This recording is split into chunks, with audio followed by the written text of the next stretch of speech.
செப்பாரியஸ் வந்து நம்ம தேனியில் ஓபன் பண்ணியிருக்காங்க. இப்ப ரீசெண்டா தான் நமக்கு நியூஸ் கிடைச்சு.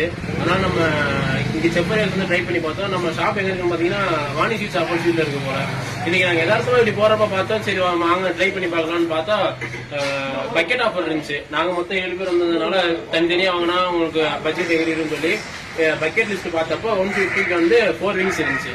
அதை ட்ரை பண்ணி பார்க்கலாம்னு சொன்னப்ப நாங்க 7 பேர் வந்தோம்னா 6 பேர் வந்ததுனால 2 பக்கெட் வாங்கினோம். எங்களுக்கு ஓரளவுக்கு சாட்டிஸ்பாக்சனா இருந்துச்சு. பிளஸ் மயோனஸோட இருக்கு. பீஸ்லாம் பெருசா இருக்கு. அவ்வளவுதான். அழகான முறையில ஆல்ரெடி நாங்க இதுக்கு முன்னாடி மாதிரி ட்ரை பண்ணிருக்கோம். நல்லா இருக்கும். இப்ப இங்க வந்து தெரியாது. ஸோ அதனால இப்ப வந்து தெரிஞ்சிருச்சு. அதுவே பாத்தீங்கன்னா தேனியில் அந்த பிரான்ச் இருக்குன்னே தெரியாம கேட்டுட்டு இருக்கோம். லொகேஷன் பாத்தீங்கன்னா கீழே போட்டுருவோம். கம்பேர் பண்றப்ப இங்க ரொம்ப நல்லா இருக்கு. அஃபோர்டபுள் குவான்டிட்டி வைஸ் சரி நல்லா கஸ்டமர் எல்லாம் ஒர்க்கா இருந்துச்சு. அண்ணன் நல்லா பேசினாங்க.